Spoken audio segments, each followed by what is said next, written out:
आम्ही 17 तारखेला मोर्चा काढण्यासाठी पूर्ण गाववाईज सेक्टरवाईज आमच्या सभा चालू आहेत आणि 17 तारखेला मोर्चा सर्व नागरिक म्हणजे कांबोटा, खारघर, पनवेल आणि तलोजा या परिसरामधले सर्व नागरिक इथं कांबोट्याला 10:30 वाजता जमणार आहेत.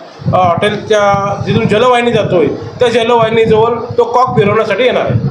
नवी मुंबई महानगरपालिकेच्या आयुक्तांना आम्ही 3 वेळा भेटायला गेलो होतो रितसरप्रमाणे, पण एकदाही आमची भेट झाली नाही आहे. त्याच्यामुळे आम्ही त्यांना निवेदन त्यांच्या कार्यालयामध्ये देऊन आलेलो आहोत आणि या संदर्भात मी स्वतः महापौरांशी वैयक्तिक भेटूनसुद्धा बोललो, दूरध्वनीवरूनसुद्धा कालसुद्धा बोललो त्यांच्याशी आणि विरोधी पक्ष नेत्यांना सुद्धा भेटलेलो आहोत या संदर्भात सुद्धा.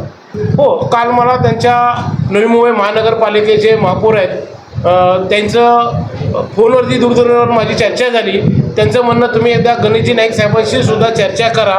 मी त्यांची चर्चा करण्यासाठी त्यांचंही निवेदन बनवलेलं आहे. मी आज भेटायला सुद्धा गेलो होतो सकाळी, मला समजलं त्यांच्या कार्यालयामधून आज कॅबिनेट मिटिंग असल्याकारणाने ते आज मुंबईला आहेत.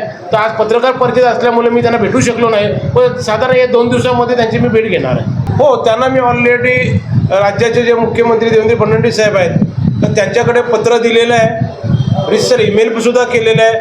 आजच्या पनवेलमध्ये म्हणजे उरणमध्ये येणार आहे, त्याच्यामुळे मी रितसर त्यांनासुद्धा निवेदन देणार आहे. आज मोरबे धरणामध्ये पाहिले तर 100 MLT पाणी अतिरिक्त पाणी त्यांच्याकडे आहे आणि काल आयुक्त नवी मुंबई महानगरपालिकेचे जे बाईट दिले किंवा वृत्तपत्रामध्ये माहिती मिळाली त्याच्यानुसार त्यांनी सांगितलं 85 दिवस पुरेल एवढं पाणी आमच्याकडे साठा आहे. आमची विनंती अशी का आपण जनरली 7 जूनच पकडतो, पण आम्ही 15 जूनपर्यंत पावसाचा एक अंदाज येऊन 1 महिनाभर पाणी जरी आम्हाला 30 MLT दिलं तर आपण पनवेलमधल्या जी समस्या पाण्याच्या आज झालेली आहे तिच्यामध्ये पाण्यावर आपण व्यवस्थितपणाने पाणी आपण नागरिकांना देऊ शकतो.